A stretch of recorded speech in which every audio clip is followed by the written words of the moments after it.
Welcome students. Topic का नाम है यंग्स एक्सपेरिमेंट और बड़ा ही इंटरेस्टिंग टॉपिक है और ये एक ऐसा टॉपिक है जिससे सबसे ज्यादा क्वेश्चन फ्रेम हुए आज तक महाराष्ट्र सीईटी में। ना सिर्फ महाराष्ट्र सीईटी, आप बोर्ड के एग्जाम की बात करेंगे तब भी आपकी बहुत ही इंपॉर्टेंट टॉपिक है और अच्छा खासा वेटेज करता है। ना सिर्फ महाराष्ट्र सीईटी और बोर्ड, आप जेडब्ल्यू मेंस की बात करें, नेट की बात करें, हर जगह पे इसका कंसेप्ट काम आता है और एप्लीकेशन पूछे जाते हैं। आखिर क्यों इतना इंपॉर्टेंट है एक्सपेरिमेंट, उसका कारण देखिए क्या है।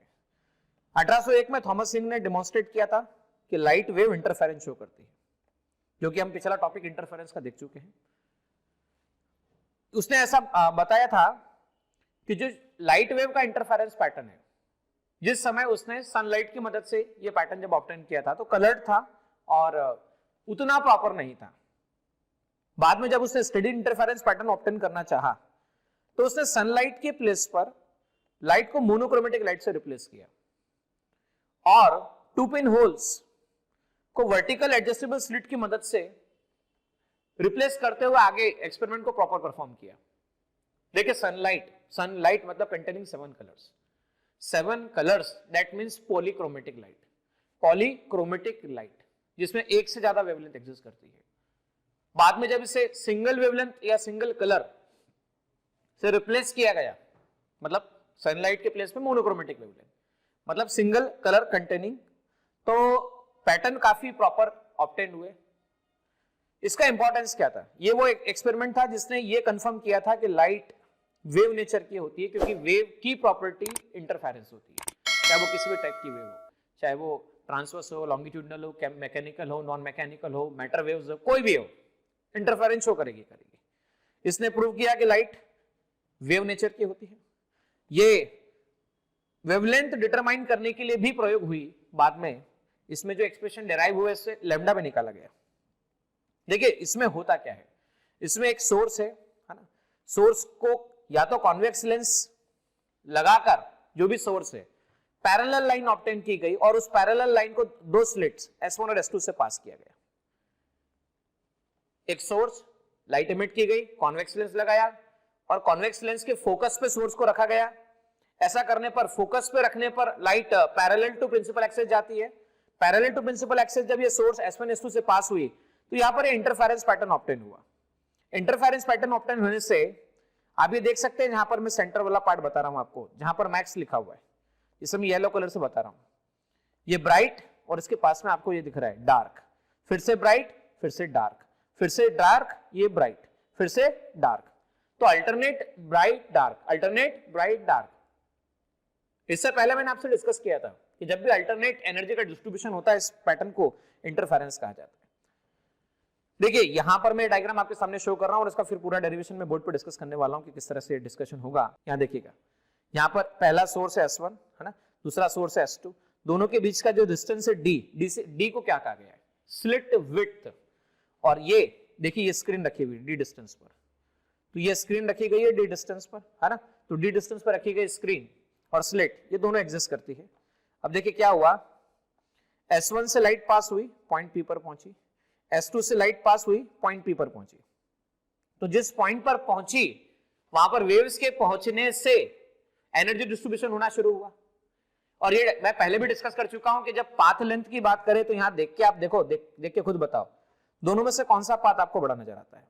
ये है S2P, एक पाथ ये रहा S2P और एक पाथ है आपके पास में S1P। तो दोनों में से कौन सा पाथ आपको बड़ा नजर आता है?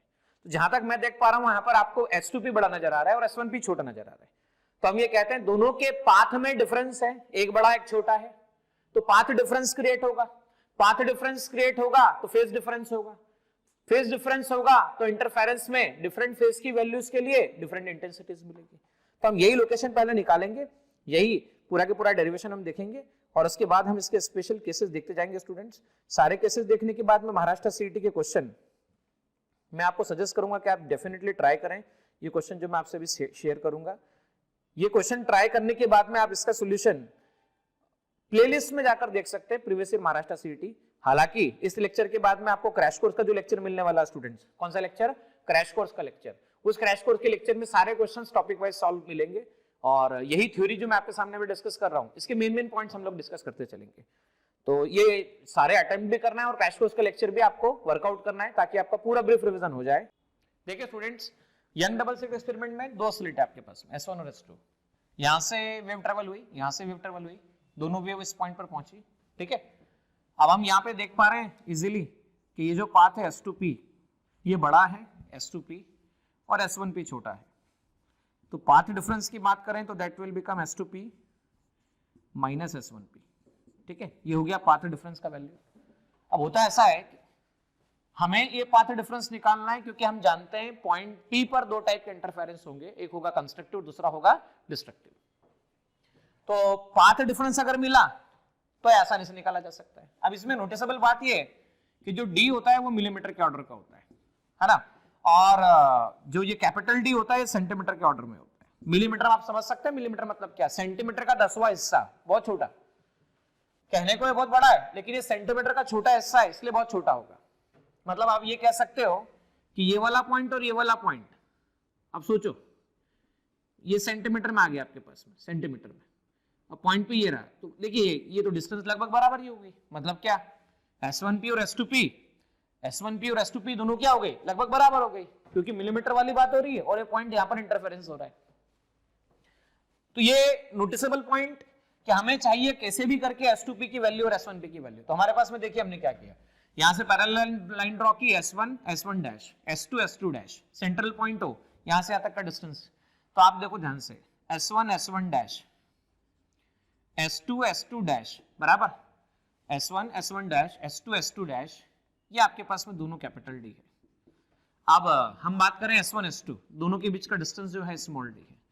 अब देखो सेंट्रल पॉइंट ये ले लिया तो S1 डैश O ये d/2 है। वापस से देखो S2 डैश O, ये भी बात करें हम तो ये भी d/2 आपके पास अवेलेबल है।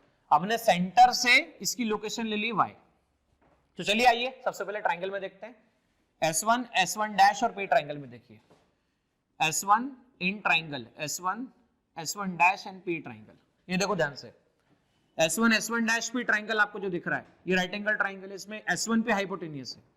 तो मैं सीधा लिख पाऊंगा S1P का whole square equal to S1 S1 dash, S1 S1 dash का square plus P S1 dash का स्क्वायर, नाउ S1P स्क्वायर। तो S1P स्क्वायर हमें निकालना है, ठीक है students. Now S1 S1 dash, S1 S1 dash की वैल्यू d स्क्वायर है। अब चेक करो, यहां से यहां तक y है, ये डिस्टेंस आपके पास में d/2 है, अगेन ये डिस्टेंस d/2 है। तो ये अगर y है, ये d/2 है, तो ये कितना आ जाएगा, y माइनस d/2।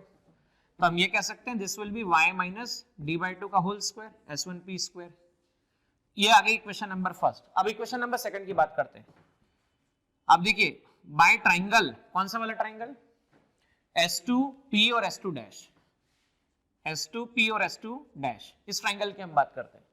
तो इसमें S2P ये ट्राइंगल आ गया आपके पास में, S2P का स्क्वायर इक्वल टू कितना, S2 S2 dash, S2 S2 dash का square plus P S2 dash, P S2 dash, इसका स्क्वायर इसे लिखा जा सकता है। तो हम ये कह सकते हैं S2P का square equal to S2 S2 dash, है ना। तो ये आ गया आपके पास में D, और P S2 डैश मतलब देखो यहां से P S2 डैश, तो d/2 प्लस y, तो आपके पास आ गया y प्लस d/2 का होल स्क्वायर। इसे इक्वेशन नंबर सेकंड कहा जा सकता है, ठीक है।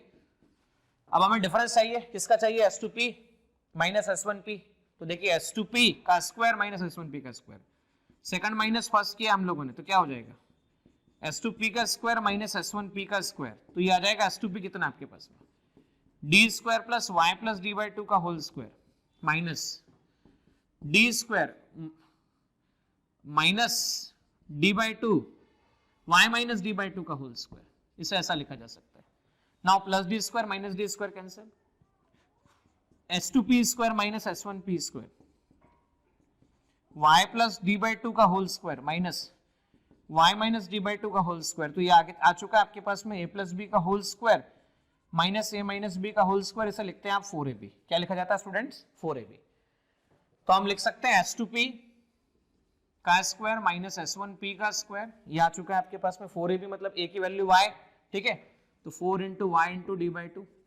आप ऐसे ऐसा लिख सकते हैं आप S2P माइनस S1P और S2P प्लस S1P, इससे आप लिख सकते हैं पाथ डिफरेंस। और मैंने अभी डिस्कस किया कि ये सेपरेशन बहुत छोटा होता है, बहुत मिलीमीटर के ऑर्डर का, तो S1P और दोनों S2P दोनों की वैल्यू नियरली इक्वल टू आपके पास में D होती है, ठीक है, क्योंकि सेपरेशन बहुत छोटा है।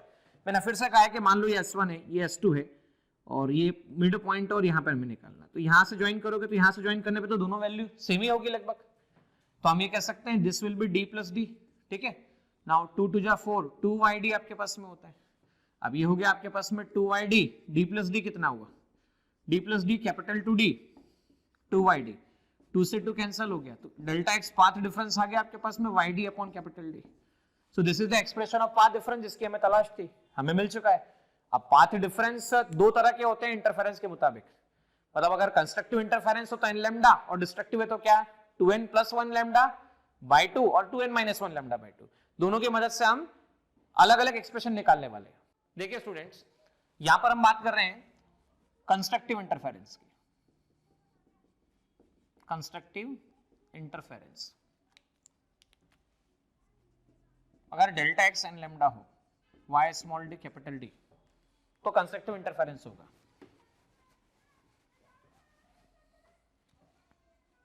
Delta x equal to n lambda y small d upon capital D.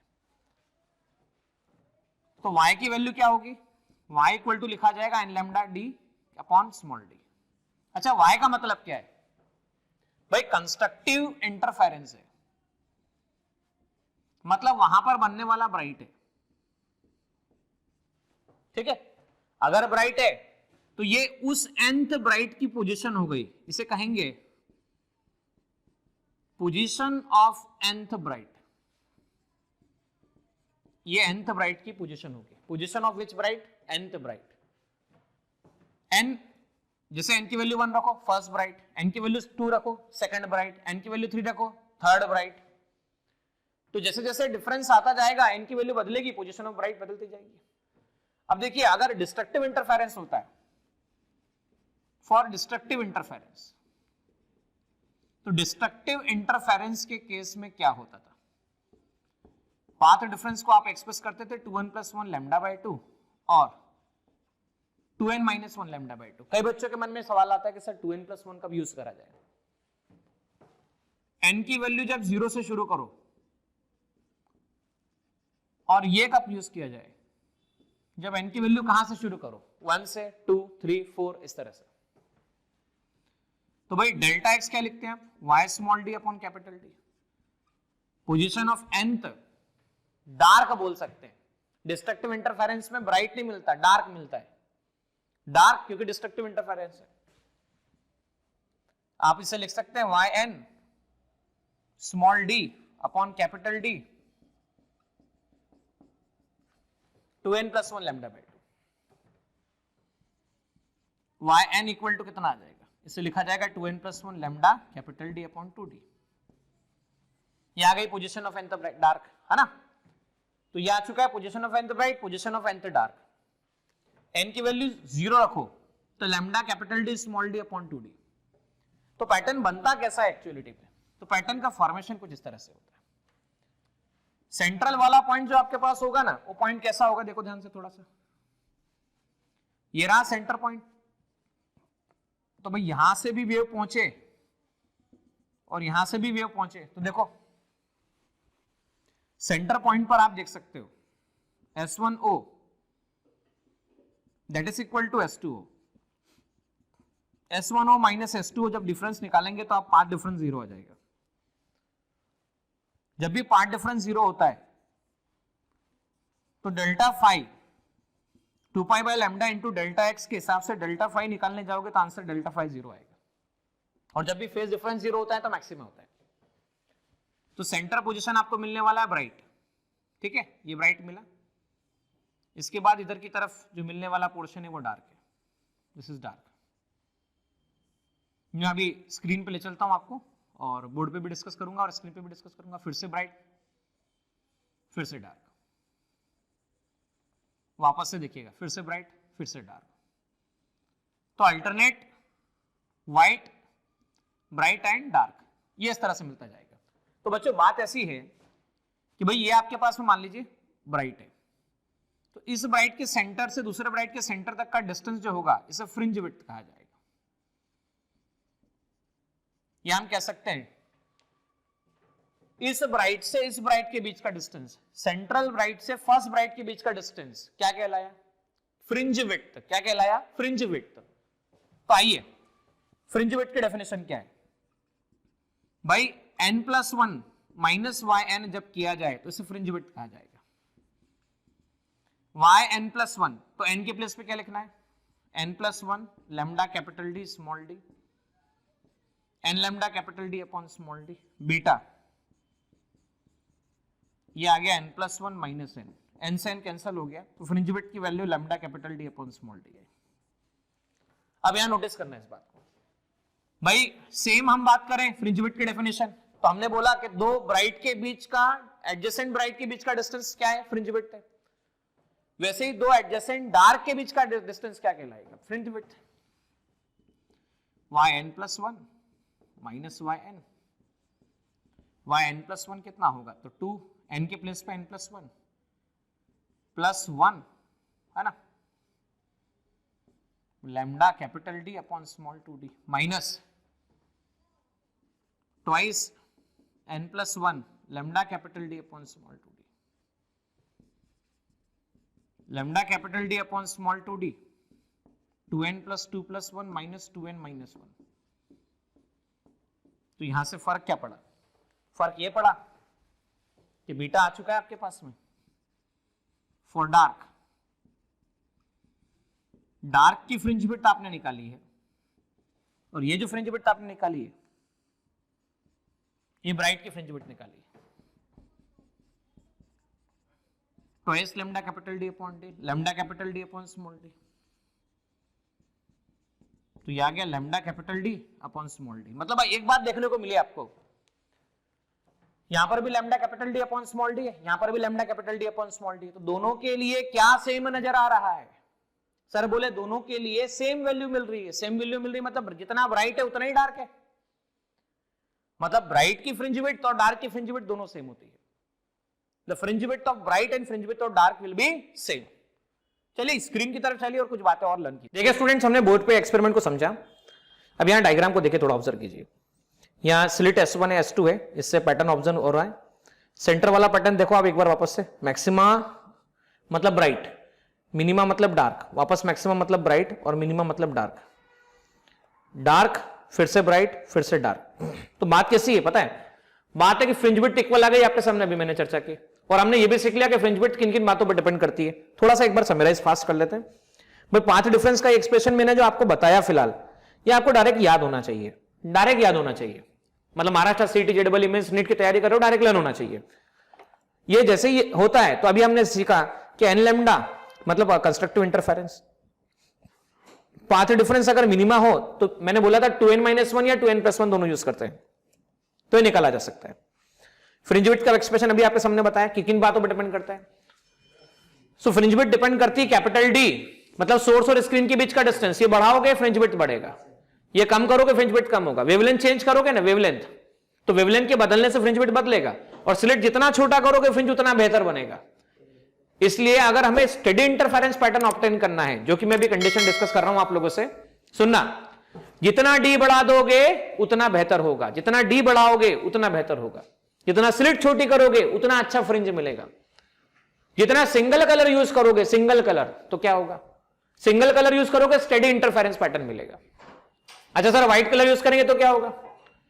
White colour use करेंगे तो सेंटर पे ब्राइट व्हाइट मिलेगा। वापस सुनना, सेंटर पे क्या मिलेगा? ब्राइट व्हाइट मिलेगा। सर मतलब क्या? पर अगर आपने केवल एक ही कलर यूज किया, रेड कलर यूज किया, तो सेंटर पे ब्राइट रेड मिलेगा, चमकीला रेड, चमकीला लाल। अब यहां सफेद लाल है ना, चमकीला लाल, सफेद लाल, ब्लू यूज किया तो चमकीला ब्लू, ब्राइट ब्लू। समझ में आ रही बात क्या बोल रहा हूं? तो एक ब्राइट का मतलब हमेशा चमक मत समझना, ब्राइट का मतलब कंस्ट्रक्टिव इंटरफेरेंस वहां पर हो रहा है। देखो क्या लिखा हुआ है, in the interference pattern the distance between any two successive band is equal to distance between two successive dark band. तो ब्राइट और इनकी फ्रिंज विड्थ इक्वल होती है। अब ये इमर्जिंग एयर पे जब भी किसी मतलब ये सेटअप जो है, सेम सेटअप को अगर आपने एयर में किया तो क्या होगा, fringe width mu times decrease हो जाती है। मैं डिस्कस भी करूंगा बोर्ड पर। और कभी कभी ऐसा भी होता है बच्चों, जैसे देखिए आपने क्या कहा है, if the interference experiment is carried with the bichromatic light. भाई बाइक्रोमेटिक लाइट मतलब ऐसी लाइट ली जिसमें दो कलर, ठीक है, कितने कलर है, दो कलर है, दो कलर है मतलब वेवलेंथ लैम्डा 1 वेवलेंथ लैम्डा 2। तो जो दो कलर है उनकी वेवलेंथ जब कोइंसाइड करती है ना, तो कोइंसाइड किस कंडीशन के लिए करती है, कोइंसाइड करने का मतलब पोजीशन सेम हो जाना। कोइंसाइड करने का मतलब क्या होना, पोजीशन सेम हो जाना। मतलब x n1 into beta n+1 into b2 दोनों की फ्रिंज विड्थ, मैं समझाता हूं, इसका बोर्ड पर चल के समझाऊंगा, ये बात तो आपको पूरी अच्छे समझ में आएगी। n1 lambda plus n+1 lambda 2, ये बात आप अभी जस्ट डिस्कस करूंगा मैं बोर्ड पर आप लोगों से। भाई अगर हमने क्या कर दिया, हमने डबल स्लिट एक्सपेरिमेंट में किसी भी एक स्लिट में से एक लाइट जाने को रोक दिया, है ना, दो स्लिट थी, तो दो स्लिट में से देखो क्या हुआ, ये मान लीजिए पहली स्लिट है, इसमें से लाइट जा रही थी, ठीक है, हमने क्या किया, दूसरी स्लिट पे कुछ इस तरह से अटैचमेंट कर दिया कि लाइट जाने नहीं दे रहे, तो पता क्या होगा, इंटरफेरेंस नहीं होगा, लाइट जरूर पास होगी, एक स्लिट से लाइट पास होगी, लाइट होगी मतलब ब्राइट होगा, ब्राइट होगा लेकिन इंटरफेरेंस नहीं होगा। इंटरफेरेंस नहीं होगा मतलब अल्टरनेट डार्क और ब्राइट नहीं मिलने वाला।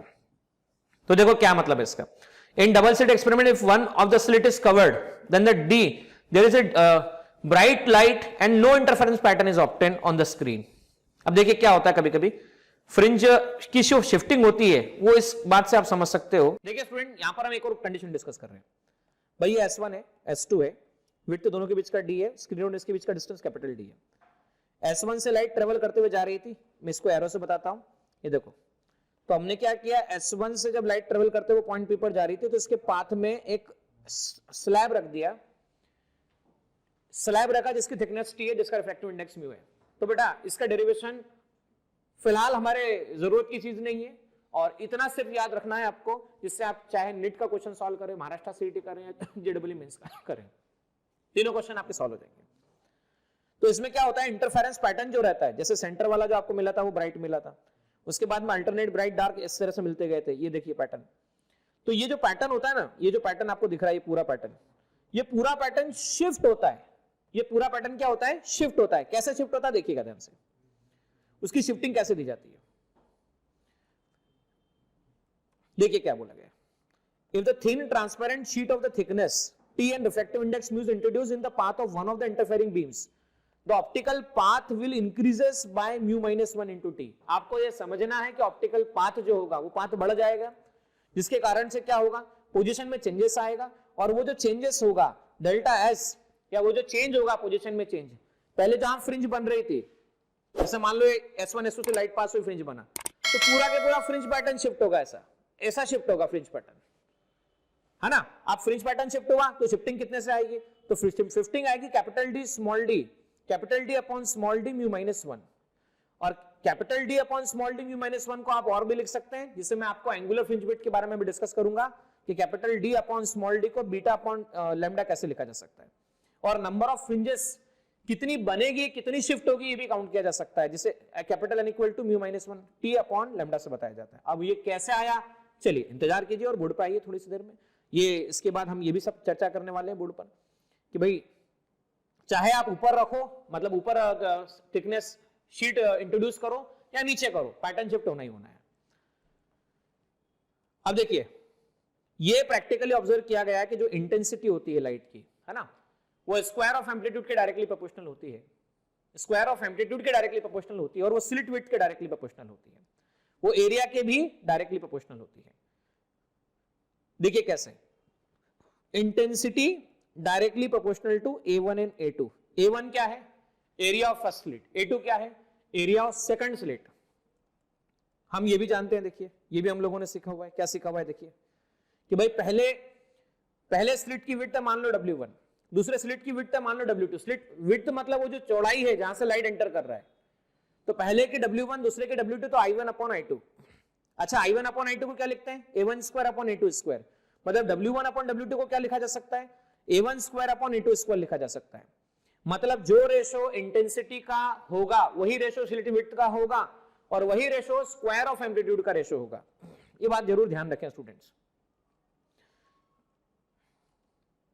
देखिए इंटरफेरेंस जो होता है ये वेव फिनोमेना होता है, मतलब कोई भी टाइप की वेव हो, सभी टाइप की वेव इंटरफेरेंस शो करती है, मैंने पहले भी डिस्कस किया था, चाहे मैकेनिकल हो, नॉन मैकेनिकल हो, ट्रांसवर्स हो, लॉन्गिट्यूडनल हो।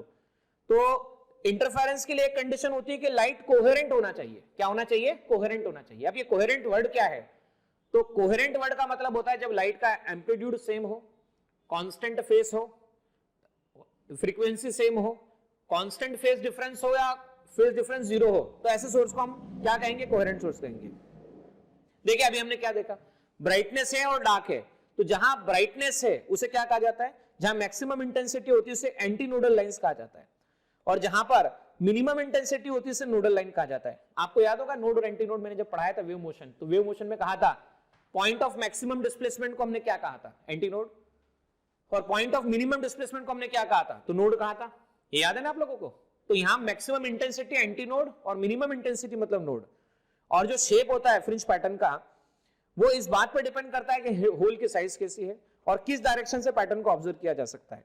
देखिए इंटेंसिटी के सारे केसेस में आप लोगों से चर्चा कर चुका हूं पहले भी कि भाई अगर ये फेज डिफरेंस 0 होता है तो मैक्सिमम इंटेंसिटी होती है, और अगर फेज डिफरेंस पाई होता है तो मिनिमम इंटेंसिटी होती है। और मैक्सिमम इंटेंसिटी का फॉर्मूला हम पहले भी देख चुके हैं, I maximum equal to a1 + a2 square, I minimum a1 - a2 का स्क्वायर। और मैक्सिमम और मिनिमम इंटेंसिटी जब आप निकालने जाएंगे तो उनका रेशियो a1 + a2 का whole square divide by a1 - a2 का होल स्क्वायर, इस तरह से बताया जाता है। इस पर बेस्ड बहुत सारे क्वेश्चन अभी हम सॉल्व करने वाले हैं। तो पहले हम कुछ बातें बोर्ड पर डिस्कस करेंगे और बोर्ड पर डिस्कस करने के बाद फिर हम ये सारे क्वेश्चन वर्कआउट करना। देखिए स्टूडेंट, यहाँ पर फ्रिंज विड्थ का एक्सप्रेशन निकाला हम लोगों ने, अब उसकी फैक्टर पे बात करते हैं, lambda capital D upon small d। मैंने पहला पॉइंट डिस्कस किया, वेवलेंथ पे डिपेंड होता है। कोई आपसे ऐसा पूछे VIBG YOR विबग्योर पैटर्न में, वॉयलेट कलर का वेवलेंथ 4000 एंगस्ट्रॉम होता है, ठीक है, येलो कलर का वेवलेंथ 5500 एंगस्ट्रॉम होता है, और रेड कलर का वेवलेंथ आपके पास में 7800 एंगस्ट्रॉम होता है। सबसे ज्यादा रेड, येलो, उसके बाद वॉयलेट। तो आपसे पूछा जाए फ्रिंज विड्थ सबसे ज्यादा बड़ी किसकी होगी? डायरेक्टली प्रोपोर्शनल टू, तो रेड, उसके बाद फ्रिंज विड्थ जो होगी वो येलो कलर की होगी, और फ्रिंज विड्थ जो होगी वो वॉयलेट कलर की होगी। तो 3 कलर की फ्रिंज विड्थ आपको सबसे ज्यादा मिलने वाली है, पहला रेड का, दूसरा येलो का, और तीसरा वॉयलेट कलर का। अब देखो क्या होता है, सेकंड फैक्टर पे आप देखो, जितना ज्यादा आप सोर्स और स्क्रीन के बीच का डिस्टेंस रखोगे ना, तो उतना बेहतर स्टडी इंटरफेरेंस पैटर्न ऑब्टेन होने वाला है। मतलब मोनोक्रोमेटिक लाइट यूज करो, पैटर्न इंटरफेरेंस स्टडी ऑब्टेन होगा। स्टडी मतलब एक जैसा होगा, alternate dark bright, dark bright, dark bright. जितना ज्यादा स्क्रीन और इसके बीच का डिस्टेंस रख पाओगे उतना बेहतर पैटर्न ऑब्टेन होगा। थर्ड नंबर पॉइंट आप चेक करो, स्लिट विड्थ जितनी छोटी रखोगे, स्लिट विड्थ जितनी छोटी रखोगे फ्रिंज विड्थ उतनी बड़ी मिलेगी, और जितनी बड़ी रखोगे उतनी छोटी मिलेगी। मतलब क्या? इसलिए जो साइज लिया जाता है, ये जो ऑर्डर लिया जाता है ना S1 और S2 के बीच का डिस्टेंस, वो मिलीमीटर के ऑर्डर का होता है। पता है कितने ऑर्डर का होता है? मिलीमीटर के ऑर्डर का होता है, और मिलीमीटर बहुत छोटा होता है स्टूडेंट्स, इसलिए इसे छोटा रखा जाता है। मतलब मोनोक्रोमेटिक लाइट प्रेफर की जाती है, मोनोक्रोमेटिक जो लाइट होती है वो प्रेफर की जाती है ताकि प्रॉपर तरह से ब्राइट और डार्क मिले। अब मान लो वहां से सनलाइट ले लिया या व्हाइट लाइट इंट्रोड्यूस कर दिया, तो व्हाइट लाइट में क्या होगा भाई? व्हाइट लाइट हो या कोई भी लाइट हो, हर तरह की वेवलेंथ के लिए आप चेक करो S1O और S2O का पाथ क्या है भाई? फॉर ऑल वेवलेंथ, मैं फिर से रिपीट कर रहा हूं, फॉर व्हाट? ऑल वेवलेंथ क्या सेम है? S1O और S2O सेम है, मतलब पाथ लेंथ सेम है। तो दोनों के बीच का डिफरेंस क्या आएगा भाई? दोनों के बीच का डिफरेंस तो पाथ डिफरेंस तो 0 ही आने वाला है ना। और अगर पाथ डिफरेंस 0 आ गया ना, तो पता है आपको क्या होता है? Phase difference delta phi equal to k into delta x, मतलब 0 आ गया। फेज डिफरेंस आया तो इंटेंसिटी का एक्सप्रेशन याद करो, I1 + I2 twice √I1 √I2 cos 0 +1। और मजे की बात यह है कि स्लिट की विड्थ सेम होती है, विड्थ सेम होती है मतलब इंटेंसिटी सेम होती है। स्लिट विड्थ सेम बोला मतलब इंटेंसिटी सेम बोला, इंटेंसिटी सेम बोला मतलब I cos 0 +1। तो ये आ गया I + I 2I, 2I + 2I, कितना आंसर आया? 4I। मतलब अगर किसी ने कह दिया सेंट्रल मैक्सिमा है तो कितनी इंटेंसिटी होती है? तो 4 टाइम्स I होती है, 4 टाइम्स I होती है। तो कभी कभी क्या होता है एग्जाम में क्वेश्चन सॉल्व करते वक्त आपको डायरेक्टली बोलता है कि सेंटर पे मैक्सिमा बना और उसकी इंटेंसिटी इतनी गिवन है, तो IR की वैल्यू हम कह सकते हैं 4I। ठीक है स्टूडेंट्स, तो इसलिए इंटेंसिटी मैक्सिमम मिलती है सेंटर पर और ये ध्यान रखिए कोई भी कलर हो, सब कलर के लिए पाथ डिफरेंस सेम होता है, 0 होता है। मतलब सारे 7 के 7 कलर जब पास होंगे, व्हाइट लाइट का मतलब 7 कलर, विबग्योर पूरा पास होगा।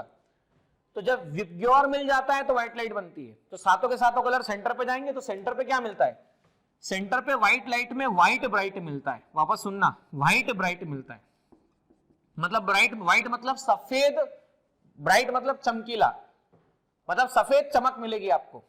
अब अगर मान लो रेड लेते तो क्या मिलती थी, लाल चमक मिलती थी, मतलब ब्राइटनेस, लाइट जो मिलती थी रेड कलर की मिलती थी, पर यहां पर व्हाइट कलर मिलेगा आपको, व्हाइट कलर 7 कलर्स। अब देखो क्या होता है जब आप इसे एक्सपेरिमेंट को वाटर में कैरी करते हो, तो वाटर में कैरी करने का मतलब क्या हुआ, पानी के अंदर ले गए तो रिफ्रैक्टिव इंडेक्स आप जानते हैं 1 μ2 इक्वल टू कितना होता है, μ2 by μ1, v1 by v2, lambda 1 upon lambda 2। भाई मान लीजिए पहला मीडियम एयर है, एयर में वाटर में, तो भाई मान लेता रिफ्रैक्टिव इंडेक्स ऑफ वाटर है, एयर का रिफ्रैक्टिव इंडेक्स तो 1 होता है, तो वाटर के अंदर जो वेवलेंथ होगा वो क्या होगा, वो wavelength in water given as wavelength in air divide by refractive index of water. Fringe width in air को बताते हैं lambda in air, capital D upon small d, equation first. मान लीजिए वाटर ले लेता हूं, lambda in water, capital D upon small d, equation second बना लेता हूं। अब दोनों का रेशो, मतलब मुझे तो फ्रिंज विड्थ तो इन वाटर चाहिए, divide by fringe width in air की हम बात कर रहे हैं, तो हम क्या करेंगे, वाटर में निकालना तो lambda water capital D upon small D, lambda air capital D upon small D, इसको कैंसिल किया, lambda water upon lambda air का रेशो कितना आता है, वाटर अपॉन एयर का 1 अपॉन म्यू आता है। तो वाटर में जो होता है और एयर में जो होता है इसका रेशो 1 अपॉन म्यू होता है। तो हम ये कह सकते हैं सीधा सीधा water that is equal to air divide by आपके पास में म्यू आने वाला है। So this is going to be fringe width in water divide by fringe width air में, जो फ्रिंज विड्थ उसके इसका म्यू टाइम्स डिक्रीज हो जाता है, जो भी होगा उसका म्यू टाइम्स डिक्रीज हो जाएगा, मतलब डिक्रीमेंट ही आने वाला है, इंक्रीमेंट नहीं आने वाला है। देखिए आप टर्म समझने की जरूरत है, एंगुलर फ्रिंज विड्थ, ये भी एक इंपॉर्टेंट टर्म होता है जहां पर वर्ड यूज होता है angular fringe width, fringe width लेकिन एंगुलर। अब देखो एंगुलर फ्रिंज विड्थ कैसे समझ पाएगा, सेंटर से मैंने ब्राइट के जो बना हुआ है उसका सेंटर ले लिया, इस ब्राइट के सेंटर से अगले ब्राइट का सेंटर ले लिया, तो ये इस ब्राइट के सेंटर से अगले ब्राइट का सेंटर क्या आ गया, फ्रिंज विड्थ आ गया। तो कितना एंगल बन रहा है, एंगल बन रहा है, तो एंगल इक्वल टू क्या होता है, तो बोले sir angle equal to arc upon radius, angle theta, arc length कितना बीटा, रेडियस कितना, ये सेपरेशन जो है, सेपरेशन कितना है डी है, तो एंगुलर फ्रिंज विड्थ को बताया जाता है बीटा अपॉन डी से। अच्छा थीटा बीटा को क्या लिखते हैं बताओ मुझे थोड़ा ध्यान से, lambda capital D upon small D, D से डी कैंसिल हो गया, तो थीटा एंगुलर फ्रिंज विड्थ को क्या लिखा जाएगा, लैम्डा अपॉन स्मॉल डी। तो एंगुलर फ्रिंज विड्थ में एक बात नोटिस करना बेटा, अगर सेम फ्रिंज विड्थ आप एयर में निकाल रहे हो तो लैम्डा इन एयर लोगे, मान लो मीडियम में निकालोगे तो lambda in medium divide by आपके पास में डी लोगे। तो मीडियम में एंगुलर फ्रिंज विड्थ, एयर में एंगुलर फ्रिंज विड्थ, दोनों को डिवाइड करोगे तो lambda M upon lambda air आ जाएगा, जिसे 1 अपॉन mu refractive index of that particular medium कहा जाएगा। मतलब मीडियम में भी एंगुलर फ्रिंज विड्थ आप निकालने गए तो एयर के कंपैरिजन में इसकी वैल्यू म्यू टाइम्स डिक्रीज होती है, ये ध्यान रखिएगा, एयर के कंपैरिजन में इसकी वैल्यू म्यू टाइम्स डिक्रीज होती है, ये कभी ना भूलें, ये ध्यान रखें आप।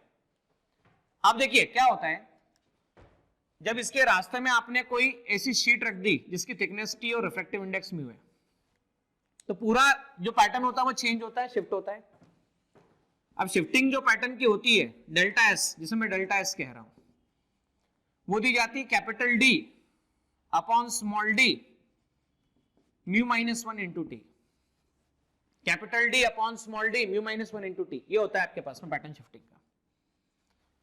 अब ऐसा समझ के चलना बेटा कि पूरा फ्रिंज विड्थ 20 सेंटीमीटर शिफ्ट हो गया, मान लो ऐसा है कि पूरा फ्रिंज विड्थ कितने सेंटीमीटर शिफ्ट हो गया, 20 सेंटीमीटर शिफ्ट हो गया, समझना। और एक सिंगल फ्रिंज विड्थ की वैल्यू आपके पास में 5 सेंटीमीटर है, तो बताओ कितनी नंबर ऑफ फ्रिंज के बराबर शिफ्ट हुआ, कितनी नंबर ऑफ फ्रिंज के बराबर शिफ्ट हुआ, तो आप कैसे निकालोगे कि भाई total shifting divide by beta, total shifting कितनी है 20 डिवाइड बाय बीटा कितना है 5, तो आंसर कितना आएगा 4। तो ऐसे निकालने का तरीका क्या होगा, डेल्टा एस अपॉन बीटा, ये आपके पास में एन की वैल्यू आएगी, capital D upon small D mu minus 1 upon T. Now beta कितना है, lambda capital D upon small d, capital D small d, capital D small D cancel, तो number of कितनी फ्रिंजेस के बराबर वो shift होगा अगर वो निकालना है तो इसे mu minus 1 T divide by lambda से निकाला जा सकता है, mu minus 1 multiply by T divide by lambda से निकाला। देखिए स्टूडेंट्स, अब हम कुछ टॉपिक इंटरफेरेंस पर समझने के बाद, यंग डबल स्लिट समझने के बाद में अब बात है कि हम टेक्स्ट बुक की प्रॉब्लम सॉल्व करें। यहां पर टेक्स्ट बुक के हम 2 से 3 प्रॉब्लम, 4 प्रॉब्लम में सॉल्व करेंगे, जो भी टेक्स्ट बुक में जितने भी गिवन है, चाहे वो सॉल्व हो या अनसॉल्व हो। तो देखो एग्जांपल एक तो हम सॉल्व करेंगे 7.3 का, ये एग्जांपल आपके सामने स्क्रीन पर अवेलेबल है। ये सॉल्व होने के बाद में हम एग्जांपल 7.4 सॉल्व करेंगे। ये क्वेश्चन भी आप देख सकते हैं, आप इसे किताब लेके खोल के बैठ सकते हैं, आप किताब लेकर बैठ जाइए, है ना। तो ये मैं आपसे शेयर कर रहा हूं कि कौन कौन से क्वेश्चन हम सॉल्व करेंगे।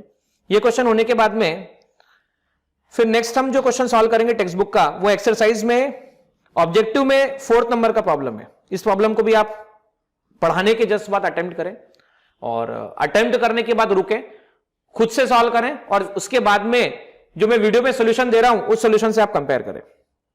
क्वेश्चन नंबर 15 जो कि वापस से यहां पर दिया हुआ क्वेश्चन है, क्वेश्चन नंबर 15, तो ये प्रॉब्लम भी हम डिस्कस करेंगे। 15 के बाद क्वेश्चन नंबर 16 की हम बात करें, this problem we will discuss this problem also. 16 problem discuss हो जाएगा, तो उसके बाद में लास्ट प्रॉब्लम होगा इस चैप्टर का जो इसमें न्यूमेरिकल्स गिवन है, and that is 20 number question, वो हम चर्चा करने वाले हैं। तो एक बार फिर से देख लीजिए, क्वेश्चन नंबर 20, उसके बाद हम 16, 15, 4th number question, 4th number question के बाद इससे पहले दोनों एग्जांपल्स जो आपके सामने अवेलेबल है, एग्जांपल नंबर 7.3 और एग्जांपल नंबर 7.4। तो चलिए शुरुआत करते हैं, स्क्रीन से बोर्ड की तरफ शिफ्ट होते हैं और क्वेश्चन सॉल्व।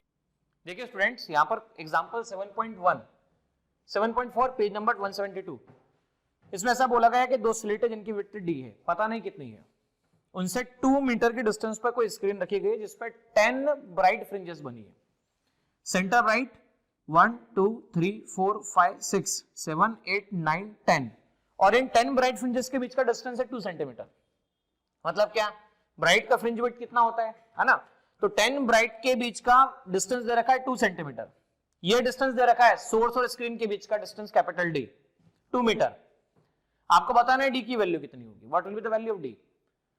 तो हम जानते हैं कि एक ब्राइट फ्रिंज का विड्थ जो होता है lambda capital D upon small d होता है, तो 10 ब्राइट फ्रिंज का distance 10 multiply by this fringe width equal to 2 centimetre. Centimetre को मीटर में चेंज किया, 10 को नीचे भेजा, फ्रिंज विड्थ तो ब्राइट आ गई 2 × 10⁻³ डी की वैल्यू निकालनी है, तो beta air lambda capital D upon small D से डी को निकाला जा सकता है। 1 एंगस्ट्रॉम को आपने कन्वर्ट किया -10 में, -3 ऊपर ले गए, +5 +3 कर दिया, 5500 था तो 10⁻² कर दिया, +3 +2 कितना आया, +5, -5, इसको सॉल्व किया आपने, 5.5 माइक्रोमीटर आता है। माइक्रोमीटर को चेंज करके आप लिखना चाहे तो सेंटीमीटर में। देखिए students, question number example 7.4 page number 172, question क्या समझा देता हूं पहले। आपको 2 सोर्स गिवन है, सेंट्रल ब्राइट के पास में ऊपर की तरफ और नीचे की तरफ 2 पॉइंट है। मान लीजिए पॉइंट ए है, तो सेंट्रल पॉइंट ए है तो सेंटर ब्राइट से ऊपर की तरफ है, ठीक है, तो ये y है, और ये सेंटर ब्राइट से नीचे की तरफ है तो ये y भी है। ओके स्टूडेंट्स, तो जब S1 से लाइट A पर पहुंचेगी और S2 से लाइट A पर पहुंचेगी तो डेफिनेटली पाथ बड़ा कौन सा है, तो S2A का पाथ बड़ा होगा और S1A का पाथ छोटा होगा। इंटरफेरेंस हो गया। तो अब ये जो पाथ डिफरेंस है S2A और S1A दोनों में पाथ डिफरेंस है, तो देखो ये पाथ डिफरेंस जो है ना, जिसे मैं कह चुका था डायरेक्ट लर्न कर लेना, y small d upon capital D, y small d upon capital D, तो y मतलब क्या, पोजीशन या लोकेशन ऑफ ए पॉइंट। तो देखो पोजीशन और लोकेशन ऑफ ए पॉइंट, ये 0.0075 मिलीमीटर दे रखा है, मिलीमीटर मतलब 10⁻³ metre. Now similarly central right के इस तरफ मतलब पॉइंट बी, क्या दे रखा है आपको दे रखा है सेंट्रल राइट के इस तरफ कि भाई S1B को और S2B को ऑब्जर्व करो, ये S1B है और ये S2B है, तो बड़ा कौन सा है, तो ये S1B बड़ा है, छोटा कौन सा है, तो S2B छोटा है। तो इनका जो पाथ डिफरेंस दे रखा है वो देखो, S1B बड़ा S2B छोटा। अब location y small d upon capital D, y small d upon capital D, तो y किसकी लोकेशन, तो पॉइंट B की लोकेशन, लोकेशन ऑफ B। तो ए और बी में टोटल डिस्टेंस क्या दे रखी है, ये लोकेशन आपको दे रखी है।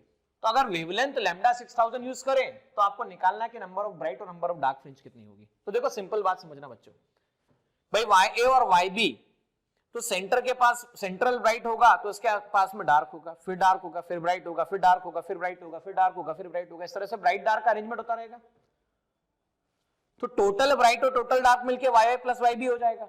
जितनी भी ब्राइट बने जितनी भी डार्क बने, टोटल ब्राइट और टोटल डार्क मिलकर वाई प्लस वाई बी होगा। तो हम कह सकते हैं कि भाई y plus y b equal to, ये ऐड किया मिलीमीटर में, तो ब्राइट फ्रिंज विड्थ और डार्क फ्रिंज विड्थ दोनों का सम ऐसे भी होगा। तो भाई जितना ब्राइट का विड्थ होता है उतना ही डार्क का होता है, अभी तक हमने देखा है, वीडियो के स्टार्टिंग में भी आप देख चुके हो, fringe width of bright and fringe width of dark दोनों सेम ही थी। अब जब ब्राइट और डार्क की फ्रिंज विड्थ सेम है अगर, है ना, तो मैं कह सकता हूं कि भाई टोटल डिस्टेंस को अगर सिंगल फ्रिंज विड्थ से डिवाइड कर देता हूं तो टोटल नंबर ऑफ फ्रिंज मिल जाएगी। Total number of fringe, total dark bright नहीं, टोटल नंबर ऑफ फ्रिंज, जो कि डार्क और ब्राइट का कॉम्बिनेशन होगी। तो टोटल डिस्टेंस थी, इन दोनों को ऐड किया, 0.075, 0.015, 0.009, capital D small D 10 to the power -3 आता है। अभी -3 क्यों लिखा, तो मिलीमीटर को लिख दिया 10 to the power -3 में। अब देखो सिंगल फ्रिंज विड्थ कितना होता है, तो lambda capital D upon small D, lambda capital D upon small d, capital D small D cancel, 6000 angstrom, तो 6000 एंगस्ट्रॉम देखो यार आपके पास में 6000 एंगस्ट्रॉम को कन्वर्ट किया -3, 0.09, इसका -3 और -6 हुआ, इसका -7 हुआ, क्योंकि +3 -10 +7 होगा। तो हम इसे ऊपर लिख सकते हैं 3/2 multiply by 10 divide by 2, n15 आया। अच्छा n15 का मतलब क्या है, n15 का मतलब क्या है कि भाई n15 का मीनिंग ये हुआ, मैंने एक सिंगल फ्रिंज विड्थ से डिवाइड किया, समझना ध्यान से, मैंने किससे डिवाइड किया, या तो ब्राइट लेके डिवाइड किया या डार्क लेके डिवाइड किया। या तो मैंने क्या लेके डिवाइड किया, ब्राइट, या तो क्या लेके डिवाइड किया, डार्क। तो मैंने लिया सिंगल फ्रिंज विड्थ, तो या तो ब्राइट लिया या डार्क लिया। तो भाई ब्राइट कब दिखता है, जैसे देखिए ये ब्राइट कब दिखा, जब इसके आसपास में डार्क होगा। तो मतलब अगर मैंने ये जो रिजल्ट निकाला नंबर ऑफ फ्रिंज का, ये नंबर ऑफ व्हाइट या नंबर ऑफ ब्राइट कह सकता हूं मैं, नंबर ऑफ क्या कह सकता हूं मैं, ब्राइट कह सकता हूं। समझना, ब्राइट 15 है। तो भाई एक ब्राइट कब दिखता है, जब दो डार्क होते हैं। एक ब्राइट कब जब दिखता है, जब दो डार्क होते हैं। दो ब्राइट कब दिख रहे हैं, जब तीन डार्क हो रहे हैं। जब तीन ब्राइट कब दिख रहे हैं, वन सेंट्रल, तो सब दोनों में कॉमन आएगा, समझना ध्यान से, सेंटर कॉमन है, सेंटर कॉमन है। अब ये कॉमन आ गया, इसको कॉमन लिख दिया, तो सेंटर तो सबके लिए कॉमन है। अब मुझे बताइएगा, सेंटर अगर कॉमन है, सेंट्रल ब्राइट को अगर काउंट दोनों साइड में किया जाएगा तो दोनों साइड में किया जाएगा, इसलिए हम इसे हटा देते हैं। अब भाई अगर मान लीजिए सेंटर ब्राइट को और इसको पकड़ के देखा जाए, तो सेंटर ब्राइट और इसको पकड़ के देखा जाए तो एक डार्क मिल रहा है। सेंटर ब्राइट और इसको पकड़ के देखा जाए तो एक डार्क मिल रहा है, पर सेंटर को इसके साथ भी, ऊपर वाले के साथ भी यूज हो रहा है, नीचे वाले के साथ में भी यूज हो रहा है। तो इसका मीनिंग क्या निकला, इसका मीनिंग ये निकला कि जो सेंट्रल ब्राइट फ्रिंज है, कौन सी ब्राइट फ्रिंज है, सेंट्रल ब्राइट है, वो तो ऊपर भी और नीचे भी यूज होगी, इसलिए इसे एक बार काउंट करना पड़ेगा। तो अगर मान लीजिए मैंने डार्क लिया होता था 15, तो ब्राइट 14 होती थी, क्योंकि हमें एक ही बार काउंट करना है उसे। देखिए स्टूडेंट, क्वेश्चन को करने का एक और तरीका, सेम क्वेश्चन को करने का एक और तरीका, हमारे पास में अप्रोच ऐसा है कि हमें दो जो पॉइंट गिवन थे ए और बी, तो ए के लिए या बी के लिए जब भी आप पार्ट डिफरेंस की बात करते हैं तो पार्ट डिफरेंस दो तरह के पॉसिबल है, एन लैम्डा या 2n-1 लैम्डा बाय 2, जिससे आप 2n+1 लैम्डा बाय 2 भी लिख सकते हैं। तो अगर ये एन लैम्डा होता है तो ब्राइट होगा और ये होगा तो आपके पास में डार्क फॉर्म होगा। तो हमने क्या किया, पाथ डिफरेंस को वेवलेंथ से डिवाइड करके चेक किया। तो पहली बार ए के लिए 0.0075 मिलीमीटर, तो 75 और कन्वर्ट करने पे -7 आया, 75 डिवाइड बाय 6 करते हैं 12.5 आया। 12.5 को क्या लिख सकते हैं, 13-1/2।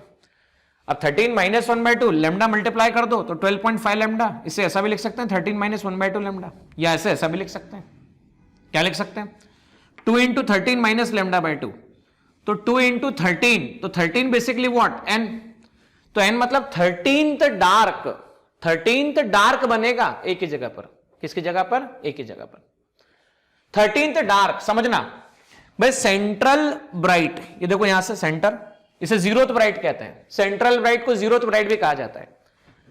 भाई इससे पहला डार्क, दूसरा डार्क, तीसरा डार्क, चौथा डार्क, पांचवा डार्क, छठा, सातवां, आठवां, नौवां, 10वां, 11वां, 12वां और 13वां, 13th डार्क। तो 13 डार्क बना दिया, तो 13 डार्क बन गया। अब देखो पाथ डिफरेंस जब सेकंड वाला लिया हम लोगों ने 0.0015 मिलीमीटर डिवाइड बाय 6000, तो 2.5 लैम्डा मतलब 3 - 1/2 और 2 × n-1 क्योंकि हमने इससे मल्टीप्लाई कर दिया, लैम्डा बाय 2 कॉमन निकाल लिया लैम्डा से, तो n third bright, third dark आ गया। थर्ड डार्क सर क्योंकि ऐसा डार्क क्यों लिया सर भाई, -1 के फॉर्म में आ रहा है तो डार्क की बात करेंगे।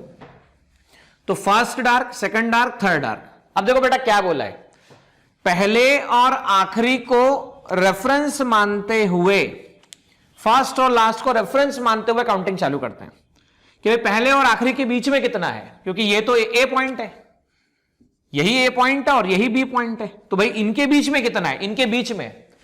तो देखो 1 2 3 4 5 6 7 8 9 10 11 12, खुद 12 ही आ गए तो हमने लिख दिया 12। सेंट्रल मान लो +1 1 2, फिर वापस 2 लिख दो, तो देखो 12 + 2 14, 14 + 1 कितना आया 15 आया, तो ये आ गए 15 ब्राइट। अब देखो डार्क काउंट करते हैं भाई, ए और बी तो रेफरेंस है तो उनको काउंट नहीं किया जा सकता क्योंकि उन्हीं के होने से ब्राइट है। भाई डार्क है इसलिए उसके पास ब्राइट हम फील कर पा रहे हैं, है ना, डार्क है तो ब्राइट फील कर पा रहे हैं। तो देखो इसको और इसको छोड़ के बात की जाए तो कितना हुआ 1 2 3 4 5 6 7 8 9 10 11 12 13 14, तो 14 डार्क बनते हैं, 15 ब्राइट फ्रिंज बनते हैं। देखिए स्टूडेंट क्वेश्चन नंबर ऑब्जेक्टिव का फोर्थ एक्सरसाइज का ऑब्जेक्टिव का 4th नंबर का क्वेश्चन, मैक्सिमम और मिनिमम इंटेंसिटी दे रखा है और आपसे I1 I2 पूछा है। हमें ये बात अच्छे से पता है कि मैक्सिमम और मिनिमम इंटेंसिटी √I1 + √I2 का square divide by √I1 - I2 का स्क्वायर होती है।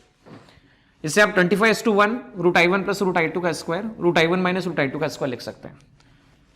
अंडर रूट लिया 5:1 √I1 - √I2, और इस तरह से क्रॉस मल्टीप्लाई करके सॉल्व करने पर आंसर I1/I2 9/4 निकल कर आता है। बड़े ध्यान से इसे करिएगा, उसके बाद वापस से एक बार चेक कीजिएगा।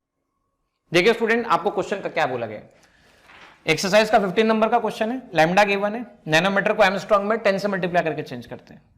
उसने कहा है कि एंगुलर विड्थ जो है एयर के अंदर 0.20 है। जब आप इस पूरे सेटअप को पानी में डिप कर दोगे, मतलब ये carry out experiment carry out होगा किसके अंदर, वाटर के अंदर, तो क्या फर्क पड़ेगा बताओ वाटर में कितना होगा। तो हम अभी भी सीख चुके हैं थ्योरी के पार्ट में कि भाई वाटर में डिप करने पर म्यू टाइम्स डिक्रीमेंट आता है, तो 0.20 डिवाइड बाय 4/3, सॉल्व करने पर 0.015, ये इसका फाइनल आंसर। देखिए स्टूडेंट आपसे क्या कहा गया है, क्वेश्चन में कहा गया है कि आपको यंग डबल स्लिट में स्लिट के बीच का डिस्टेंस जो गिवन है, एक्सरसाइज का 16 नंबर का क्वेश्चन है, वो 100 टाइम्स ऑफ वेवलेंथ है और सोर्स और स्क्रीन के बीच का डिस्टेंस 50 सेंटीमीटर है। तो आपको एंगुलर सेपरेशन मतलब थीटा की वैल्यू निकालना है, और थीटा की वैल्यू निकालने के बाद में दो मैक्सिमा के बीच की डिस्टेंस निकालना है। तो हम जानते हैं डिस्टेंस बिटवीन 2 मैक्सिमा और distance between 2 minima, that is called fringe width. तो हम जानते हैं थीटा एंगुलर सेपरेशन या एंगुलर फ्रिंज विड्थ को क्या कहा जाता है, beta upon D, lambda capital D upon D, lambda upon small D.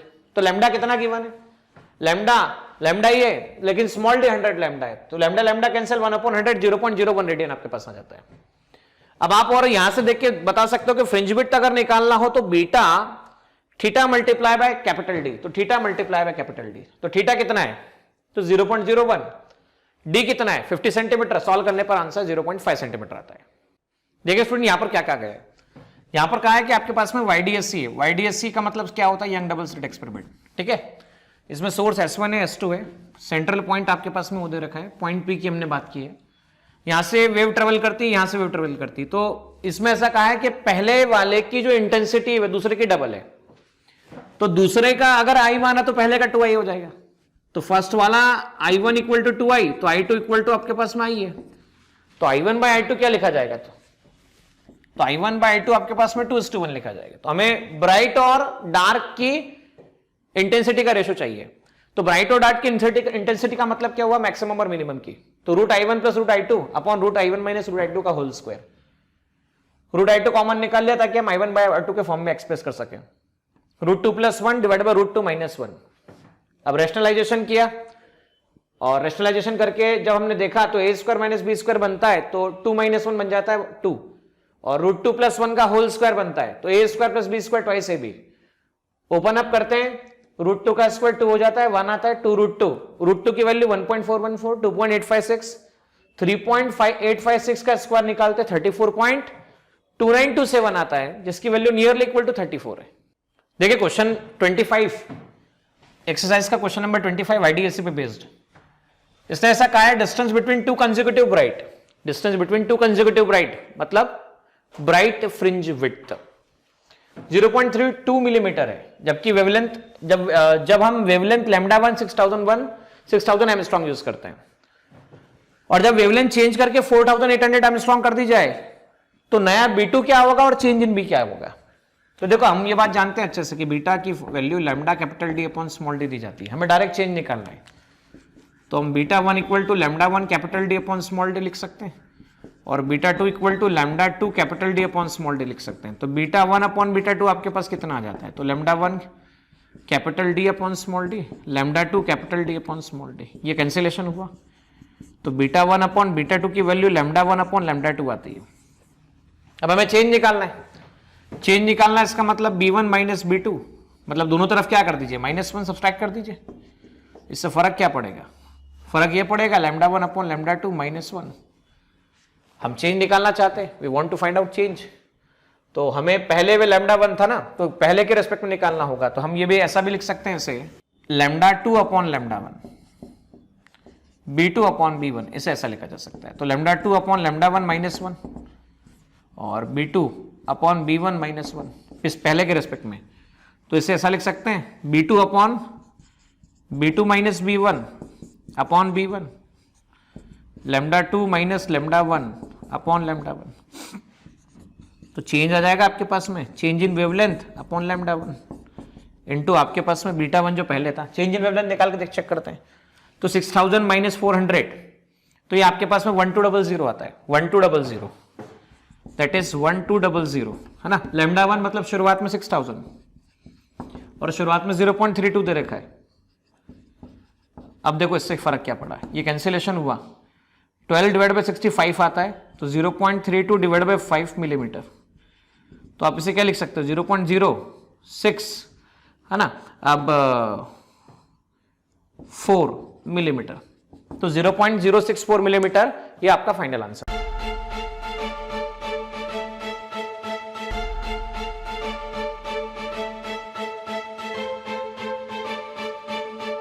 पुरोहित अकॅडमी, मेन ब्रांच प्रभात चौक, MJ कॉलेज रोड, लोकमान्य हॉस्पिटलच्या बाजूला, जळगाव, आणि पांडे क्लासेस जवळ, बंधन बँके शेजारी, ट्रॅफिक गार्डनच्या समोर, जळगाव।